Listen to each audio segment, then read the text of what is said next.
Well, good evening, everyone. I'm Jane Eisner, and before we launch into our discussion, I just want to thank the Center for Jewish History for, excuse me? Louder. Okay, I am. I will try to speak a little louder. I'll start again. Good evening, I'm Jane Eisner.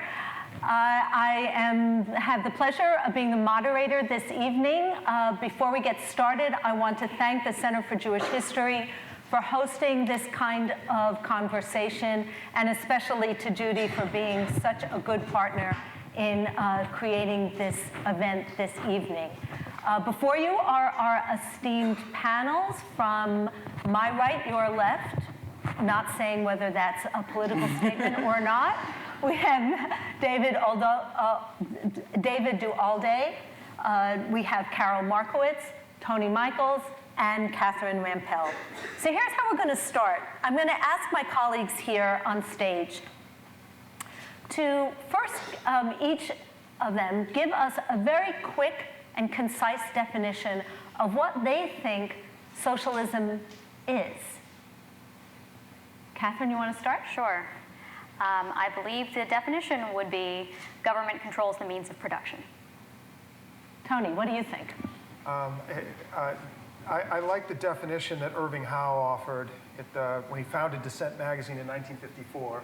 And he said, socialism is the name of my desire. And what he meant by that, it's an ideal that... I said that I like Irving Howe's definition of socialism that he put forward in 1954 when he founded Dissent magazine. And he said, socialism is the name of my desire. And what he meant by that is it's an ideal in which human possibility is expanded through an ongoing process towards a goal that can probably never be achieved, but ought to be pursued. David, what do you think of that? I would say it's I'm smiling because that's actually my favorite essay, socialist essay, but when I was thinking about this, I think about the time I applied a dozen years ago now. It's incredible to be the youth organizer for the Democratic Socialists of America. And when I got the job, I asked them, why did I get it? They're like, well, David, you were the only one who knew that socialism was workers controlling the means of production. Everyone else had some terrible generic answer. And of course, it was more complicated why I got the job, but what I've always viewed socialism as is like expanding democracy from where we have a limited sense in the political sphere to the economic sphere. Okay, so we have two definitions of workers controlling the means. I said government controls the means of production. Government controls the means of production, and something about desire. No. Karol, what do you think? I'm much closer to government controlling the means of production than desire. Yeah, government controlling major industries is where I would go with that. So let me then start with you. Given your definition, what are the gaps between what you think socialism is and how it's represented in today's political discourse? Well, I think that desire line is exactly it. It could be anything to anybody who believes in it, right? It could be free everything. It can be a means of living that you've never imagined. It's fulfilling your every desire. And so it's a completely unrealistic definition of what the actual socialism system is. Do you agree with that, David?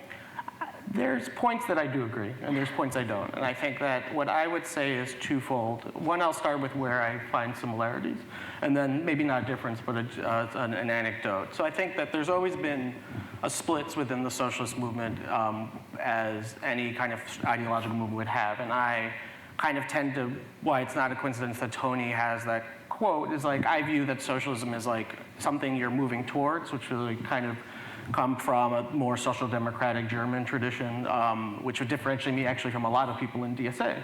But I do also agree with like the idea of the desire and the chimera of like that. One, there's this popular joke that's been going around that I enjoy a lot, where the progressive says, you know what, we should be socialist like Denmark.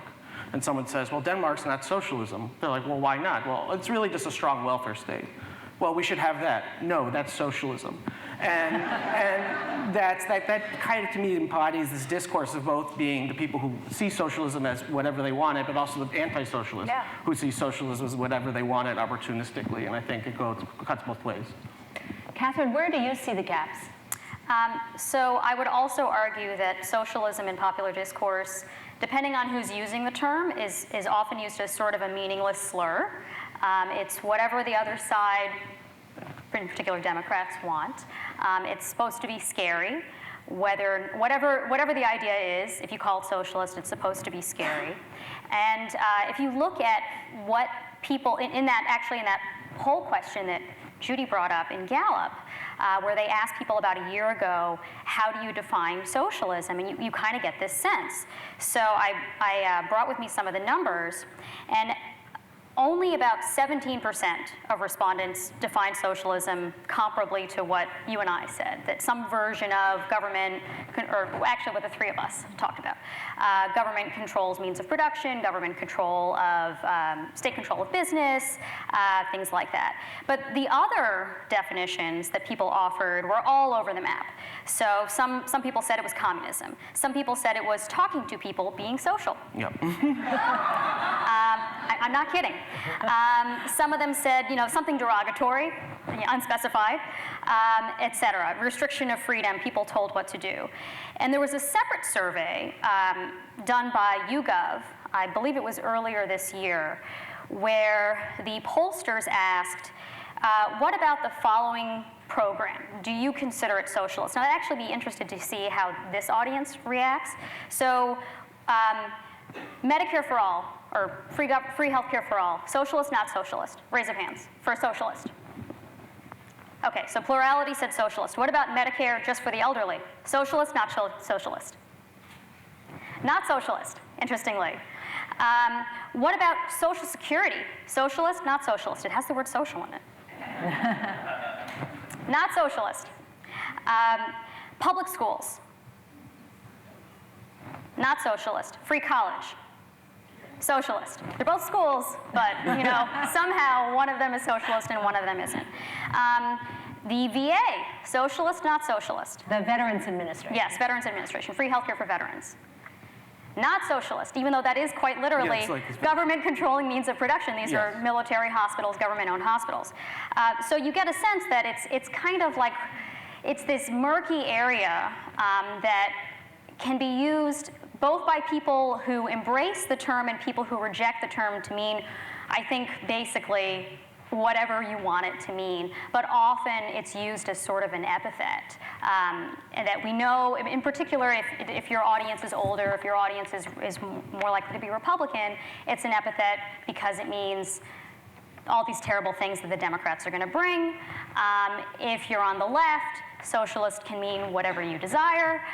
So I feel like it's a brand that means completely different things to completely different people.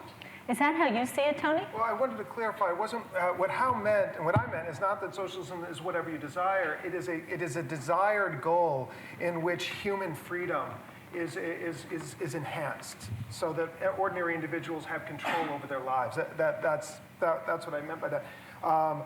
I agree that no one seems to know today, even as the term is used more widely than ever in my adult lifetime, what the term means. And I would say that's not just in the mainstream media. I read the left-wing press pretty widely, and I'm surprised at this point now, 2 years after Bernie Sanders' first campaign, how little concrete thinking there is about what socialism would mean in practice. For myself, the most inspiring example of socialism in practice is the Israeli kibbutz. Which isn't what it used to be either. Not what it used to be, but that's a problem probably we need to talk about, is the failures of socialism. So we will get to that, but I just want to read a quote and then prompt the next round of conversation.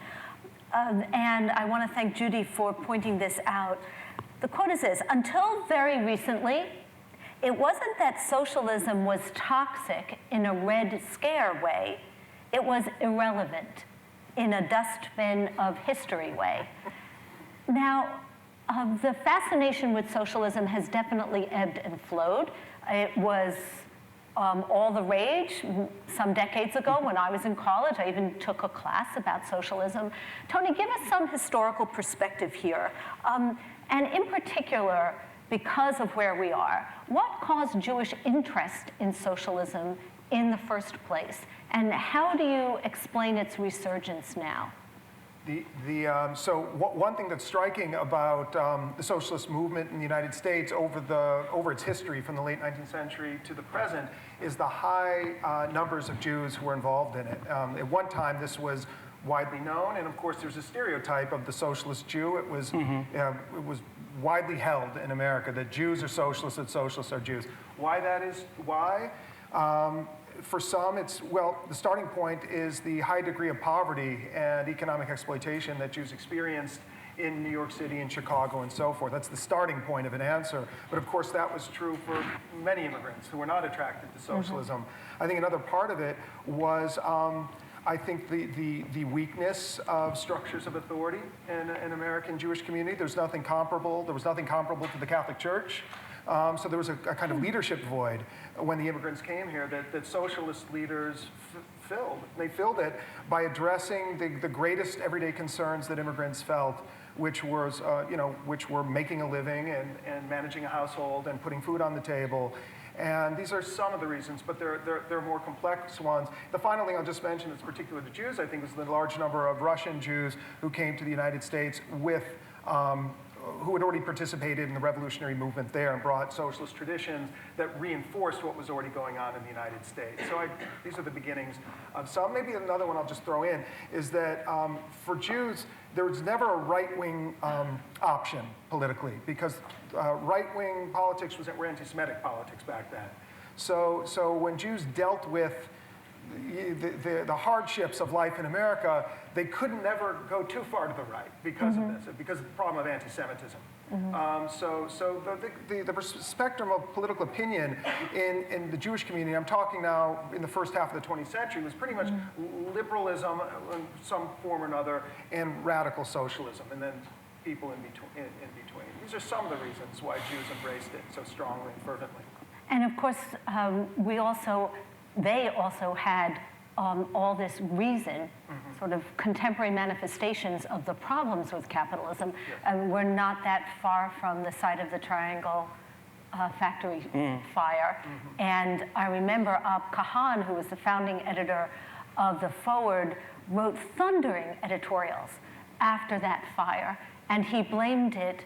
He said the 147 women and girls who died and perished in that fire, mostly women and girls, died on the altar of capitalism.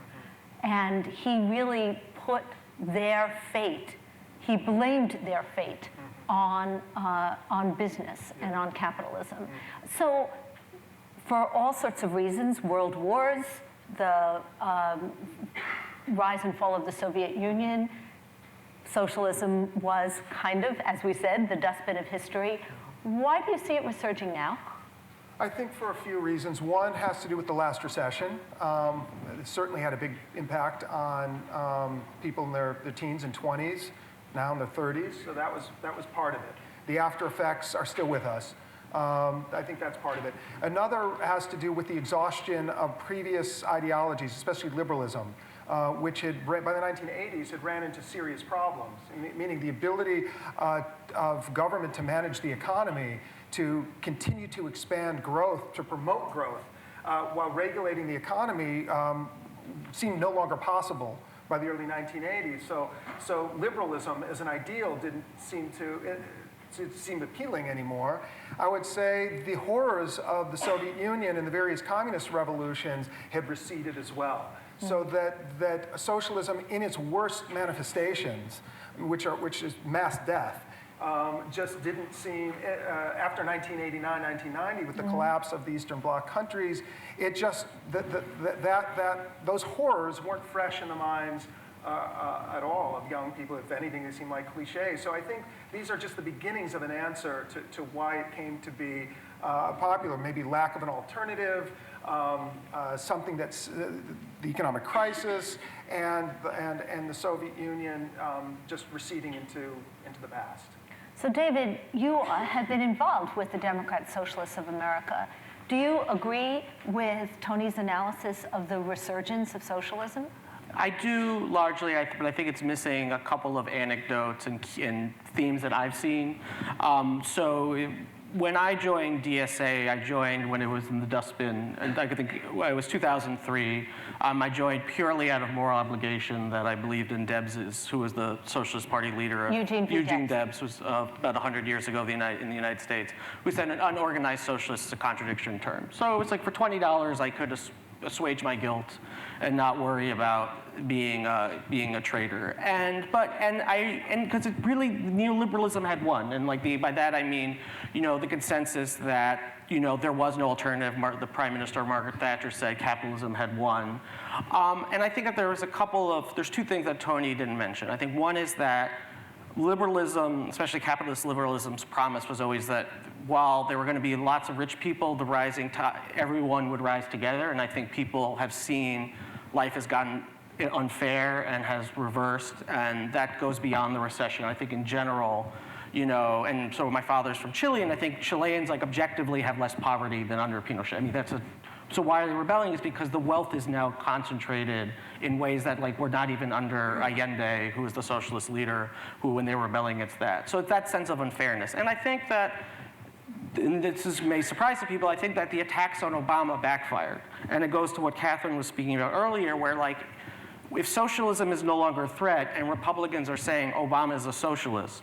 Obama, whose base represents largely who socialists want to organize, working people, communities of color, it made it less of a threat. And actually, I do think people would say things like, well, if Obama's a socialist, that's okay, because I love him. And I think that was a real miscalculation of just using the same tired rhetoric that opened up a space that let Bernie Sanders go from being a backbenching congressperson to potentially the president of the United States. I mean, these are things that have changed in our political discourse, and I think that's a reason too. So Karol, I imagine you are sitting here, and given your personal history, which I hope you'll share briefly with the audience, have some very different perspectives on socialism. So I was born in the Soviet Union. I came here as a small child, but it is very hard for somebody from the Soviet Union, a Soviet, ex-Soviet Jew, growing up in America, not to know all the ills of socialism. It's just an impossibility. I just want to say, I kind of still think that socialism is at the dustbin of history. And part of the reason is that we had such a hard time defining it. I don't think that's not by design. I think that's exactly what the modern day socialists need to happen. We can't have it be a simple explanation that people can reject. So when you have these young people saying, I'm a socialist, yeah, if I was presented with a fantasy situation where everything is free, I suddenly have a much higher income, I actually don't maybe have to work, yeah, I might sign up for it also. But the fact that we can't nail down what socialism is exactly why it can really never be. For example, I'm a capitalist. We live in a capitalist society. I don't think anybody would deny that, even with Medicare or the VA or whatever. And I have a lot of problems with capitalism, the way that we practice it. I don't like tariffs. I don't like special tax incentives for this business, but not for that one. To me, that's not real capitalism. But I'm not sitting here saying, oh, we haven't tried capitalism yet. Just give it the chance that I want to see happen. But socialists have to keep saying, we just haven't done it the right way yet. And no matter how many times you say that, the end result of socialism has been death and destruction in all of these countries. So yeah, if you want to fight for a larger welfare state, like you had said, yeah, let that, but Bernie Sanders is not running on the larger welfare state party. There's a reason he's using terminology that none of us can define. So I want to pick up on that a little bit because, Catherine, you've written some trenchant columns, actually saying that perhaps the biggest socialist right now is Donald Trump. Explain. So this was a little bit tongue-in-cheek, but not entirely tongue-in-cheek. And the reason why I wrote about this is that, yes, if you think government controls the means of production or the workers control the means of production is the true definition of socialism, then maybe he hasn't exactly led us in that direction. But a lot of the things that he has done, including bailouts for preferred industries, coal industry, farmers, for example, that's more government involvement rather than letting the market speak for itself. Tariffs themselves are intended to favor some industries versus others. And in fact, the goal of the tariffs in many of these cases is not only to protect American businesses, but basically to export more government control over industries in China. Right? China is a country that historically the United States has been trying to get to move towards more of a market-based system, but instead Donald Trump has been saying, China, what we really care about is getting you to commit to buying however much liquefied natural gas and however much soybeans and commit to those purchases, government sanctioned purchases, regardless of what your economy actually needs. So it cuts somewhat against the more market-based arguments that historically American political leadership has been asking of China. Beyond that, he has criticized companies for what products they stock or what products they choose not to stock in the case of dropping his daughter Ivanka Trump's clothing line from Nordstrom, for example.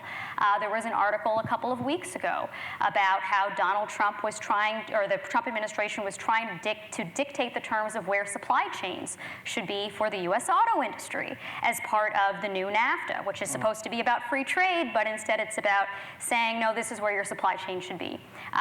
Steve Mnuchin, our Treasury Secretary, has also made public comments about how companies need to be rethinking their supply chains as part of whatever the U.S. government thinks is in their best interest regarding their globalized supply chain system for manufacturers, for retailers. So there are a number of examples where big government is okay for this administration, even as Trump and many of his allies have obviously used socialism as an epithet, as sort of a boogeyman. If you don't have me in office, Trump says, you're going to get a socialist and then the economy will crumble.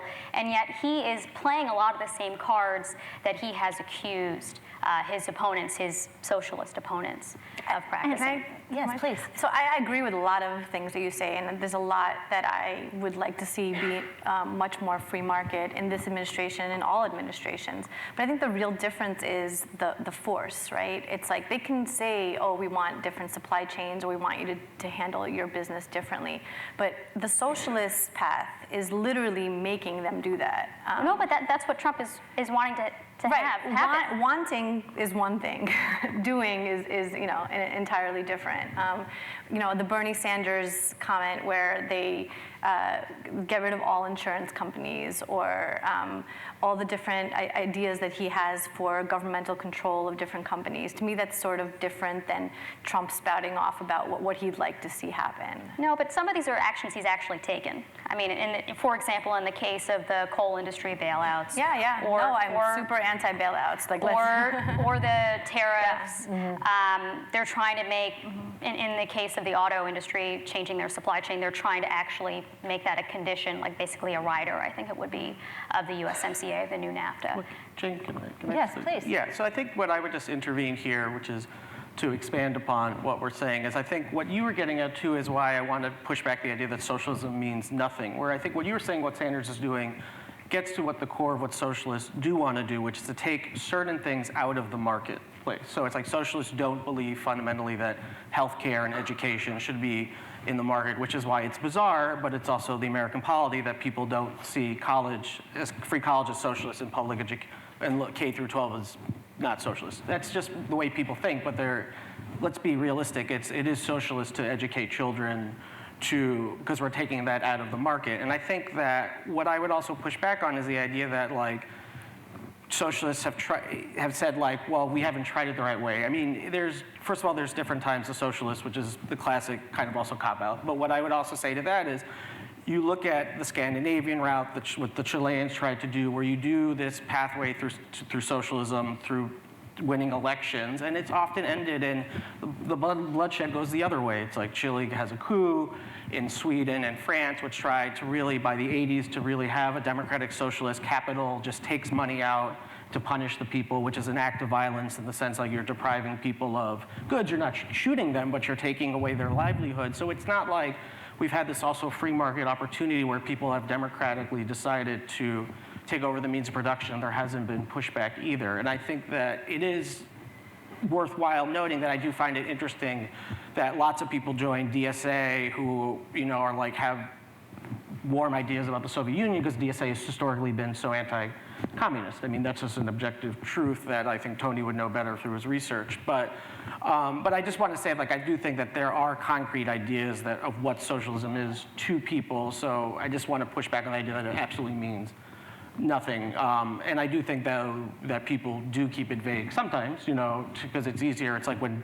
Sanders says, what's socialism? Oh, socialism is fulfilling the New Deal. I mean, there's truth to that. There's also, DSA is not saying that socialism is fulfilling the New Deal. Scandinavian countries specifically push back on Bernie Sanders calling their system socialist because they say we are a free market capitalist society. Yeah, they absolutely have a wide welfare net. And again, if he was running on a party that had that name, that would make a lot of sense. But the fact that he's specifically sticking with socialism and the fact that he had this love affair with the Soviet Union and the fact that, you could say that the DSA opposed communism, but here's Bernie Sanders, the most popular DSA member, Democratic Socialist, right? So he's the one who kind of made democratic socialism what it is on our national stage, and you say that yourself, right? And he absolutely is using the socialist label, at least in part because he believes in socialism, not in Scandinavian socialism, which isn't actually a thing. So I'd like to just turn our attention a bit to something that has been woven through what a few of you have said, which is that we're not just talking about an economic system or even a political system. That socialism does mean, for some people, a social aspiration. And Tony, I just wondered if you could speak a little bit to this from an historical perspective, because there's no doubt that throughout history in America, we have seen improved working conditions, a certain degree of social transformation that occurred under that banner. In fact, we just mentioned the Triangle Shirtwaist Factory fire, and there were all sorts of labor rules that came into effect after that happened.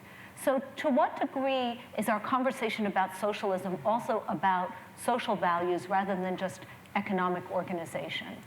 Well, I think it should be about both. And I would put it this way. In my opinion, socialism has often been at its best as a movement that has struggled for the economic advancement and the personal cultivation and betterment of workers. I'd say, whether that comes through unions or certain kinds of legislation or expanding wages or providing workers' education, all those things have come out of the socialist movement. In my opinion, these are aspects of socialism that are most inspiring. Socialism as a regime in control of a country has been disastrous, which is what's come up in discussions of the Soviet Union and so forth. So we have a problem, which is that no model of socialism inspires anybody today.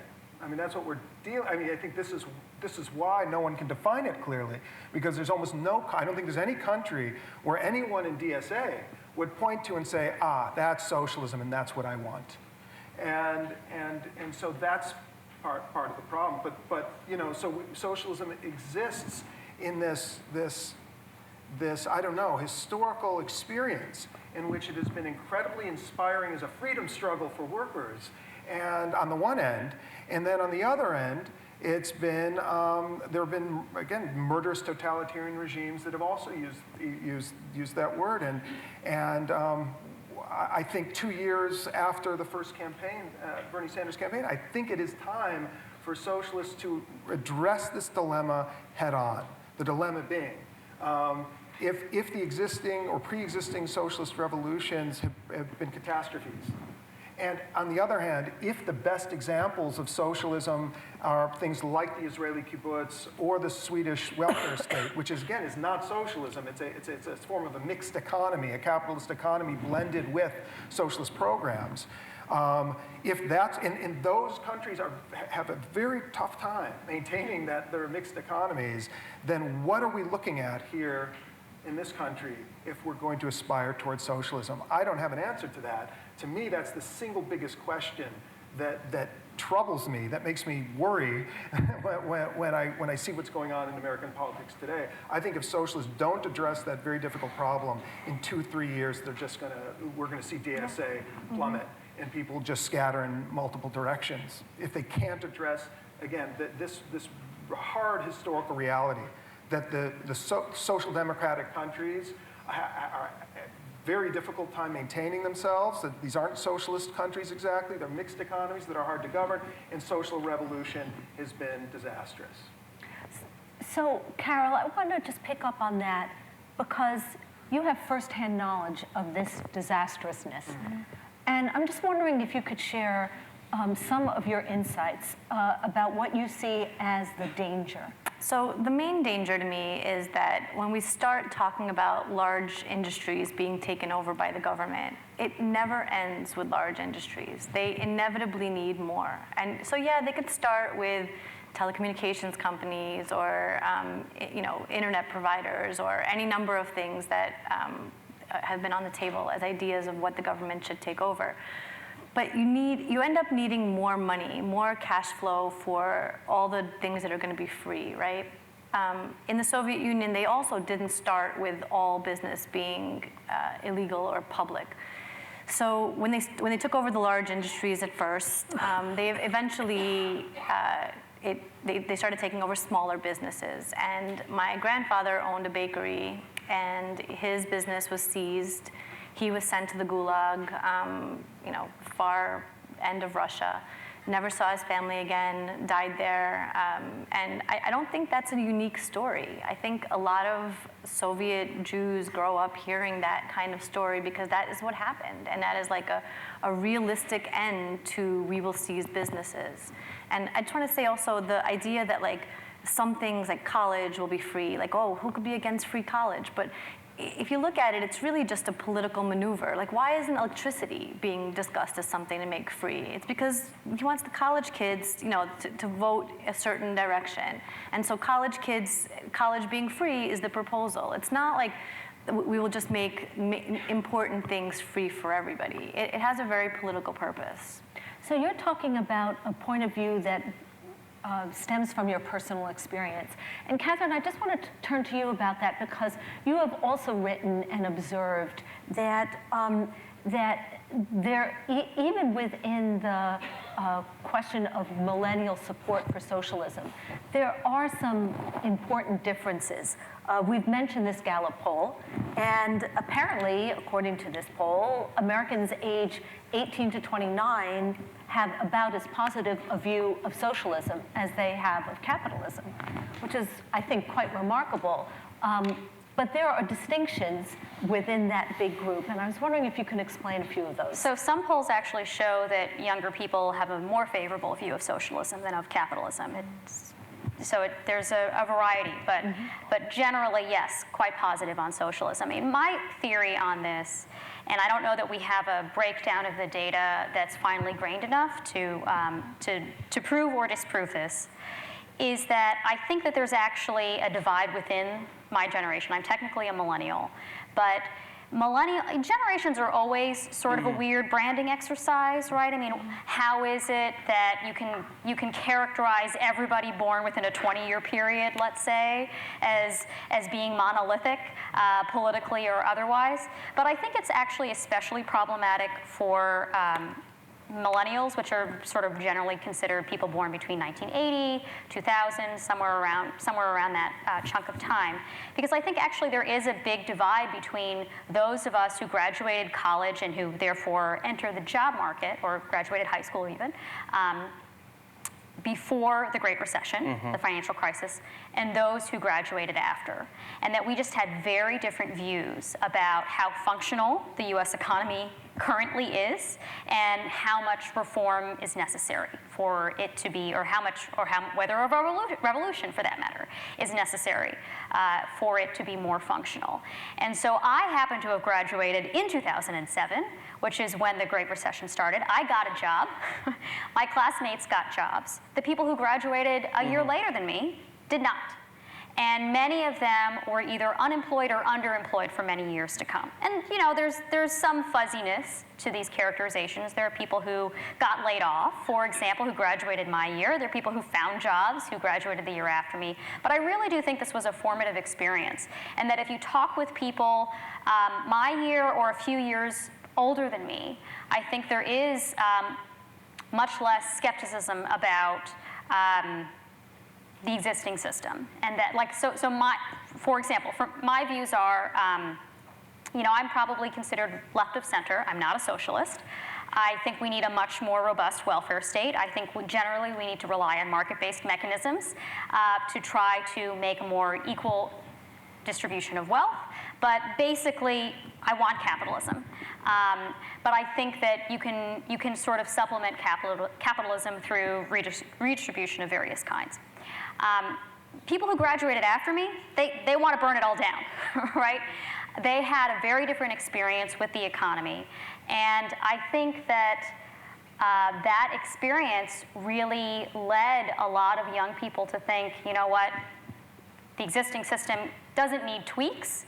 It doesn't need, you know, a slightly bigger EITC or more food stamps or whatever. We need Medicare for all. We need much more sweeping change. And so I agree with your assessment. I know you came in, you know, before it was cool or whatever. But True. but I do agree that the financial crisis was probably a major player in why we've seen this resurgence, and you mentioned this as well, why we've seen this resurgence in the discussion of socialism. I also agree, actually, with your assessment that, you know, to some extent, Republicans are the boy who cried wolf when it comes to socialism, right? If Obamacare is socialism, and Obamacare means protections for pre-existing conditions, I don't really know what socialism is, but that sounds pretty good. Maybe I'm going to sign up for that. So I think you have this sort of misuse of the branding coupled with the desire for really radical change that has led to this divide even within what is considered one generation. So David, though, do you have to be poor to like socialism?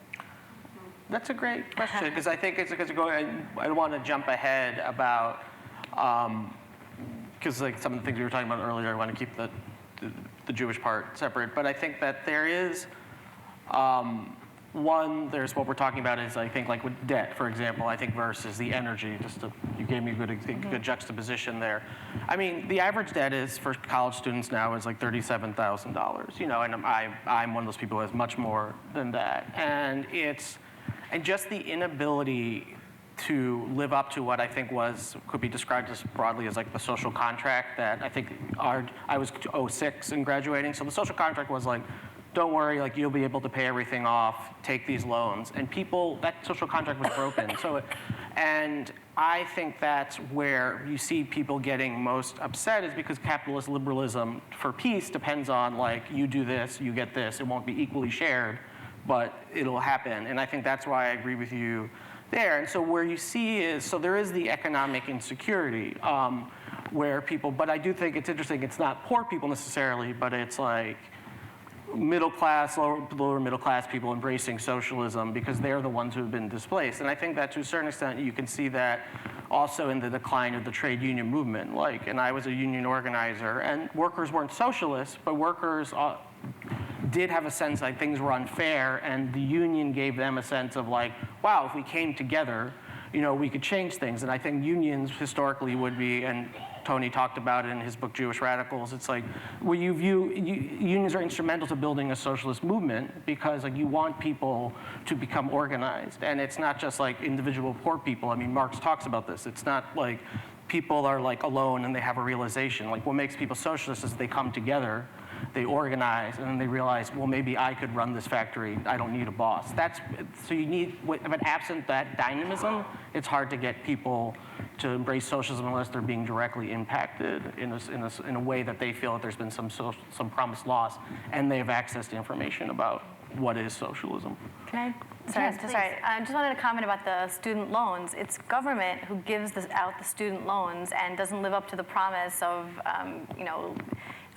the people making enough money when they graduate to pay those loans back. I don't want to get the date wrong, but I believe they started doing that in 2008. I think the government took over all the student loans. So when I hear the argument for more government, all I hear is give Donald Trump more power. It's not like it's always going to be a Bernie that's in charge of all the socialist ideas. It is going to be Donald Trump in a lot of situations, and so I don't get the blaming student loans for the problems that a lot of young people have, and also wanting to give the people who gave those bad student loans to you more power. But my only quip is Margaret Thatcher famously said, the national health care system is safe with us. I mean, it's sometimes the steward is not as important as the institution. British people can't be counted out for conservatism. We're going to get to your questions in just a few moments, but I do want to talk, want to make sure that we cover two other subjects. And this is to any of you, but does this discussion change politics within the Democratic Party? There are now, by count, I don't know, like 58 people, I think, running for president in the party. But in fact, only one of them, Bernie Sanders, says he's a socialist. Even Elizabeth Warren, who certainly has some very grand plans, very specifically says, I don't hate capitalism, I just want it to work better, and here's how I think it could work better. You could agree or disagree with that, but she's not calling herself a socialist. So we only have one candidate among many, many that says he's a socialist. Does this mean that this is going to change the Democratic Party, or is that fear or that accusation overblown? Well, I'll jump in only because I'm curious though I'm genuinely curious what my panelists say. It's like, this is something I've written about. Like, I think that there's two different views. I will, in DSA, about how to handle this. I'll only talk about my view. If people have questions, we can bring up in the Q&A.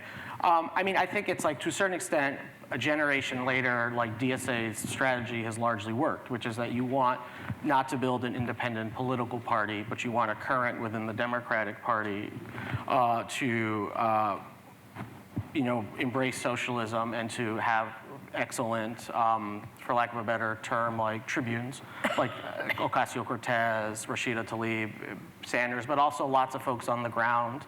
And I think that it's fascinating for me to see these elections happen that I would never thought was possible. But I think what the interjection that I would make here is that where DSA is hesitant and Our Revolution, which is Bernie Sanders' nonprofit that I also worked for, was not, and I agree with what Our Revolution was doing, is Our Revolution says, like, but the Democratic Party is not just running candidates. The Democratic Party is clubs. The Democratic Party is bylaws.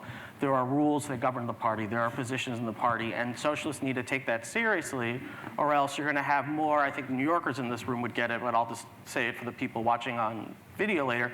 You'll have more Tiffany Cabans, who are DSA members who run, and then the party machine, basically fair and square, says, like, we're going to throw out 1,500 ballots, we're going to pay for the lawyers for Melinda Katz, and you'll have to pay for your own lawyers. And if DSA doesn't take those seriously, DSA won't really fundamentally reach its potential, but but that's anecdote alone shows there's a fundamental change in how the Democratic Party has to relate to socialism. Do you think that's true? Does the Democratic Party have a problem? It does have a problem. Why does it have a absolutely has a problem? problem. Because it's pulled to the left in the last couple of years. That testifies to the strength and influence of Bernie Sanders, but it's not at all clear that there are enough voters that will support a Bernie Sanders or a left-wing socialist-inflected Democratic Party. So that's in my opinion, that's the core problem. It seems to me that the party has gone this way.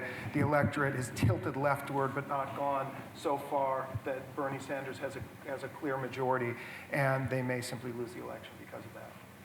I agree with that assessment generally. I think that there is a big schism within the party right now, and it can get very nasty and very personal between, again, people who sort of say there are market failures and we should try to correct for those market failures to the extent possible, but we should still have markets.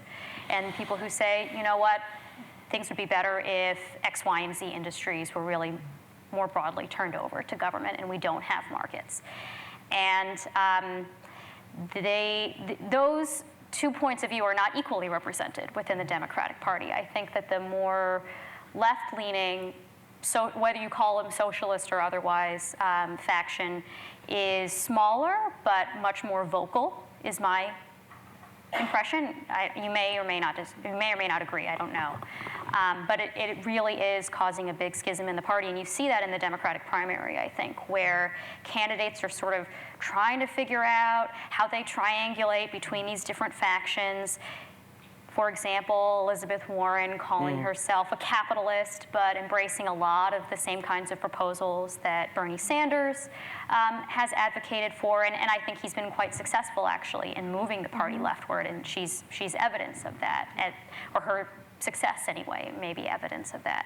But whether or not that will play in the general, and whether or not whoever is the nominee, even if they want to tack back to center, whether that will even be an option for them, I think remains a very open question. I just add here, this is socialism's oldest problem. Nowhere, anywhere in the world did socialists win a sustainable majority. Often they never won any majority. They ruled by coalition. And again, going back to what we said before, socialists have never legislated socialism into a country. They've legislated socialist programs, but they've never legislated a socialist country into existence. This is a very old problem for socialists who believe in, let's say, democratic socialists. Marxist revolutionaries have had an answer to that problem, which is you don't need a majority to win power. You need a minority a well-organized minority that represents the interests of the majority. And in capturing the state, you can then begin this process of full socialist transformation. That's been the historical answer to the problem of democratic socialists who want to use conventional democratic means to institute socialism. And the problem hasn't gone away. It's with us right now. It's interesting because one of the questions that we have from the audience was asking about the relationship between authoritarianism and socialism. Is it necessarily so? Are there examples of socialism without authoritarianism? Other than the I think we're going to kibbutz. disagree on this one. Other than the We kibbutz, might take which- opposite sides on this. Go ahead. You- Well, I would you say go first. no. We haven't I'd talked say in a no. No, there is not a possibility of giving the government more power and not having it end up an authoritarian state. I think that is a natural progression of handing ever more power to a government entity. And even if you elected that entity democratically, it inevitably leads to an authoritative state. Yeah, and I think so. There's many answers. I think that one is we should also talk about authoritarianism isn't necessarily tied to one specific economic system. I mean, Singapore for decades was an de facto dictatorship of one party, total free market, but I mean, it's just not. It's not a functioning democracy, and you could argue Iran. In certain ways, some political. No, I think Iran would. I would say China would be less democratic than Singapore, but Iran would be more democratic than Singapore. No one's here. I think would be using that republic as an example of what they would want. And I think you would want to say that, like Chile, for example, is like as a petri dish, was that neoliberalism wanted experiments on like privatizing Social Security, and these are things that people don't jump to do democratically either. It's why we still have Social Security, even with even with the regression. So you have to have an authoritarianism. So I would say that, which is why I said in the beginning, and I'll still reiterate, it's like I'm against monopolies both in capital and in government, in the sense that there are certain things that I think should be run by the state, like the MTA. I don't think we need a private MTA, but there are large things that I do think would be better through worker cooperatives, worker management, that are examples of democratic forms of socialism where they do happen democratically. And I think that's why we were talking about Sweden wanted to move to where workers could, through their unions, buy the industries, and that was prevented. And I think that's the example too, where I think capital has also its democratic limits of what it'll tolerate in people doing. And so I just want to say that there's also other examples too of authoritarianism not exactly being a left-wing phenomenon that I don't think people here would disagree with, but I want to give examples that often don't get mentioned. I'd like to focus for a few minutes on Jews in this movement. There's a lot of concern that certainly in some of the discourse, in the Democratic Party and to the left, that it is laced with anti-Semitism, or some of you might think the same thing, anti-Zionism. And certainly we have seen other examples of socialist countries, the Soviet Union, for example, as being quite dangerous for Jews. So today, now, 2019, contemporary American politics, is it safe to be a Jew involved in the socialist movement? I'm happy to. Let's ask David first, and then Karol, for you as well. Yeah, so I was joking with a friend earlier who I've known also before DSA was cool, and I was talking about how, and it was reflected also in Tony's book, I was talking about the Jewish barometer, which was that the higher percentage of Jews in the socialist movement, which correlates to how weaker the socialist movement is. And so when I joined, I mean, DSA, both in my college chapter and nationally, planned stuff around Jewish holidays, not Christian holidays. That's not because it was a Jewish organization, it was because the critical mass of Jews was so supplanted the Christians and Gentiles.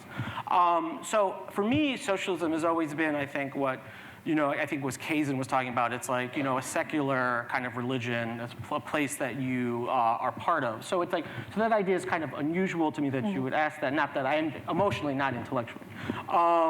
And I would still say yes, I mean, in the sense that I don't equate anti-Zionism and anti-Semitism. I just think those are two different political projects. I think that's something that people have strong disagreements with there, and I just haven't, and I just haven't seen this, and I'm just speaking as an individual, people have said oh, there's all these anti-Semitism, I just don't see it, and I think I was joking about it also with talking to somebody about this panel too, where Farrakhan becomes this boogeyman.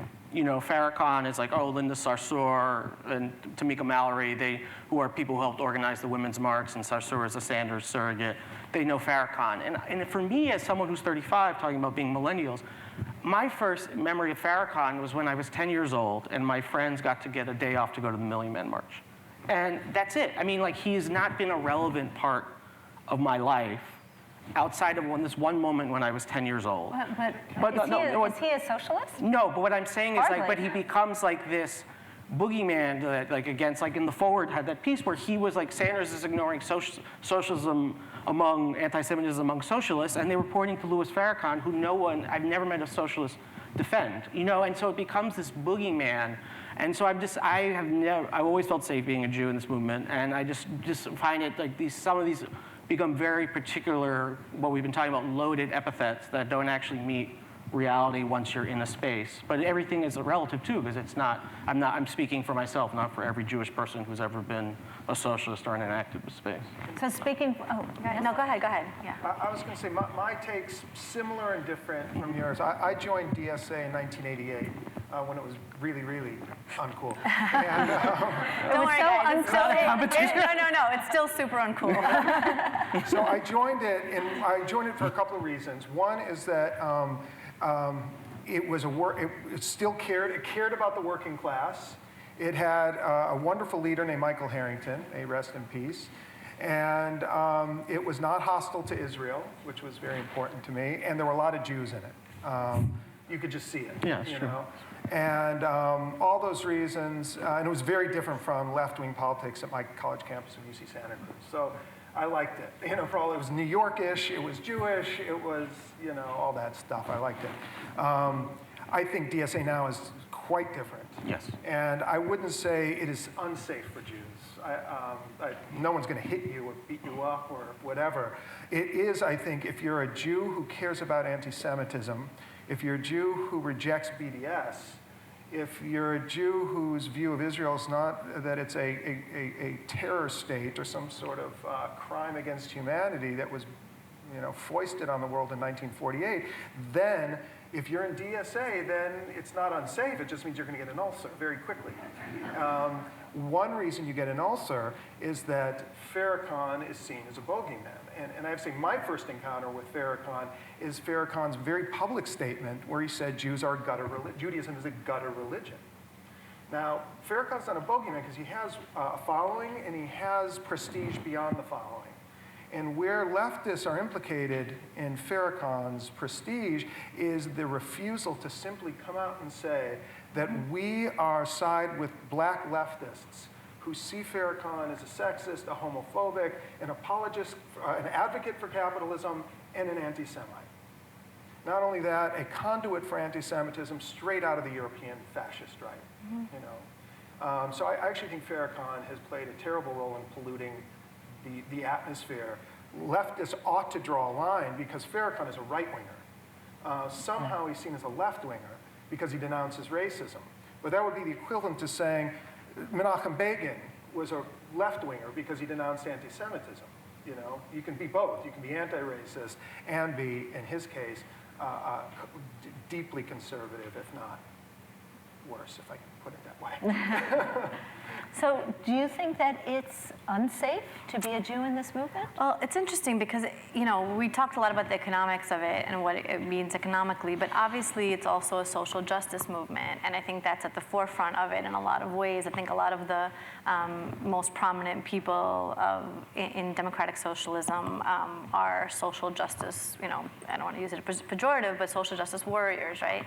And Jews are inevitably at the bottom of the chain of the grievance chain. They're absolutely at the bottom of it. So that's hard to ignore. It's also hard to ignore that Jews have traditionally not had a great time in socialist movements. A lot of disciples of Karol Marx were very anti-Semitic because they saw Jews as the capitalists, and that has sort of been our role throughout history. Karl Marx himself denounced Judaism because he saw it as, you know, this capitalist thing. And, you know, about safety, it's also hard not to notice that we're sitting in New York and Jews are getting their heads bashed in Williamsburg and in Crown Heights, and the people that would be at the forefront of every march, they would be marching in the streets, they would absolutely be extremely on it. If it was literally any other group, pick a group, they would be absolutely in the streets marching for their safety and protection, and Jews just don't get that kind of you know, viewpoint from them. And so, yeah, I don't know. Is it a good thing? Is it a good time to be a Jewish socialist? I think it's. I don't think it's ever a good time to be a Jewish socialist. So I would say not really. You know. So we have an interesting question from the audience, and I just want to expand on it a little bit. The question was, have any of you lived in socialism? And unless you spent your summer on the kibbutz, and your experience. No, yeah. But I'm wondering if you have any other experiences that were socialist-like, you know, something that approximated what you could imagine a socialist system being Sure, like. I've thought about this, and I feel like I'm just basically taking Tony's introduction, but it was very helpful because it helped, when we read it, it helped elicit a lot of thoughts. And he used a term that I had kind of thought about when I was in high school to college, but couldn't describe. He called it a social democratic polity. And so that's just, so thinking about that for a second, like I grew up in New York. I was lucky that my father worked for a healthcare workers union, so I had great healthcare insurance. It was a very progressive union that actually been founded by Jewish pharmacists, but it had a social justice mission that expanded. So my camp was, for years, my camp was paid for by the union through a program they had done. I could go to really great public schools that I only found out later because they were segregated by class, but the public schools that I were always in, the magnet programs, then Bronx Science, a specialized high school, was fantastic. And so I had this existence that was really like what he was describing was like I had a welfare state moment, and I think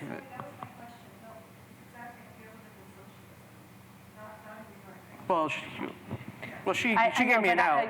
Thank you, and I did ask it. Excuse me?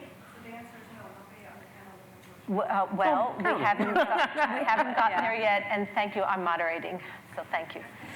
Yes, David, continue. Yeah, so no, and I think it's just so it's interesting that you can have enclaves, like you're talking about the kibbutz, but also in the United States, you can have enclaves created with huge influences by Jews too, creating these like trade union enclaves, or you can have the co-op city in the Bronx, and you can really rely on having things that are taken out of the market which going back to like what socialists are striving for.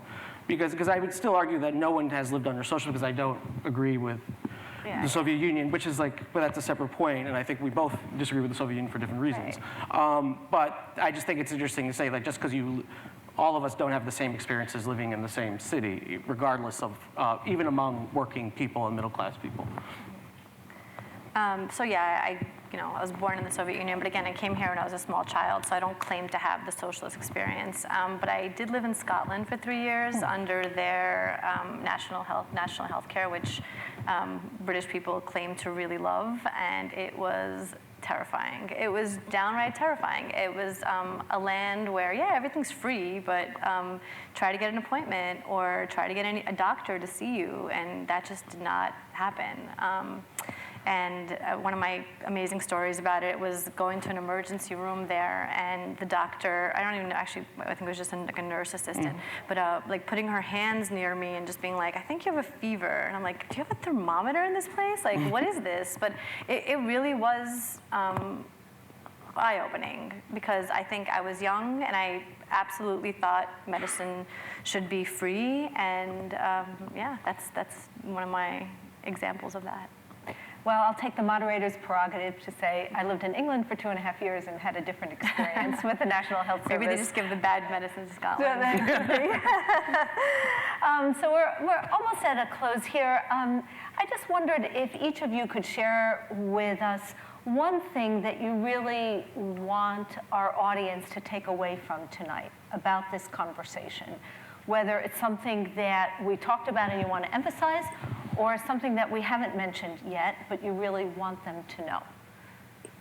Tony, would you like to start? I'm not sure. I would say, I've said some critical remarks about socialism because, I worry a lot about things. But I would say socialism, its best tendencies in practice ought to be recognized, I think, by everybody, regardless of how they define themselves politically, and affirmed, which is, again, it's a movement that is really, at its heart, to emancipate working people so they can reach their full human potential in an egalitarian society. It seems to me that is of permanent and lasting value, and I want to stress that. David. Well, one thing we didn't talk about, I think, was climate change. And it reminded me of, there's the old adage from Rosa Luxemburg, who's a Jewish socialist, which the choice is socialism or barbarism. And I don't think that dichotomy is true per se anymore, but I think that there is a real need to deal with this climate crisis that will require state intervention, people collect, that does not have market solutions. And what was very scary yesterday was to see that, on Tucker Carlson on Fox News, that the right wing is kind of the far right is being much more open about their rhetoric, which is that from going climate denial, saying that there's no climate change, to Sanders is going to bring in all these climate migrants, which is actually a huge reason why Trump wanted to build the wall, was this part of Bannon's racist, xenophobic program to keep all these climate refugees away. And I think that we have to really think about socialism for the sake of humanity if we're only thinking about, well, workers' emancipation is the core value of dealing with a crisis that's well beyond what I think any of the founders of socialism imagined would happen, and that it will involve collective, decisions and people doing things they might not like to do, like recycle and beyond that. There are things that will just have to be done because it's horrible to live in a dystopian future. Carol? Wow. Disagreed with so much of that, but okay, no. I would just say that one thing we didn't touch on is a lot of times a conservative like me gets told, like, oh, you're afraid of socialism? You're afraid? Yeah, I'm afraid of socialism. I'm actually afraid of socialism. I think of it as a system that has failed every single time it's been tried, but it keeps getting readjusted for our new world, and it keeps getting like little tweaks that this time it's going to be different, this time it's going to work, this time we're not going to have human nature get involved in it. And to me, it's a terrifying system that only has one end. And so, yeah, be afraid of socialism is the thing I want you to take away here. Whoa, Catherine. You began our conversation this evening, so perhaps Sure. you'd like to end it. So I think my takeaway for this evening is debating whether the United States should be a socialist country or a capitalist country is not a useful binary. There are no modern countries today that are either wholly capitalist or wholly socialist. Every economy is somewhere on the spectrum of being a mixed economy. And what we're really debating about is the rules of the game, and to what extent do we want more or less government intervention in specific industries or relating to the lives of specific people. And it's not really about either of these caricatures of turning into the Soviet Union, for example, or turning into some sort of like Mad Max style free market Sounds good. chaos. That's what you want. Okay, well, maybe. But I just think that the debate has become so reductive in this country, and it's evident in the fact that nobody can agree what either of these terms actually means, and we just need to accept that we're having much more nuance. We should be having much more nuanced discussions because there is no country on earth that exists in either of these utopias or dystopias. Well, thank you. I do think that we had a nuanced conversation tonight among people who know how to express themselves and respectfully disagree. I really want to thank David Duhalde, Karol Markowicz, Tony Michels, and Catherine Rampell. And again, thank you to the Center for Jewish History for providing this wonderful conversation for us.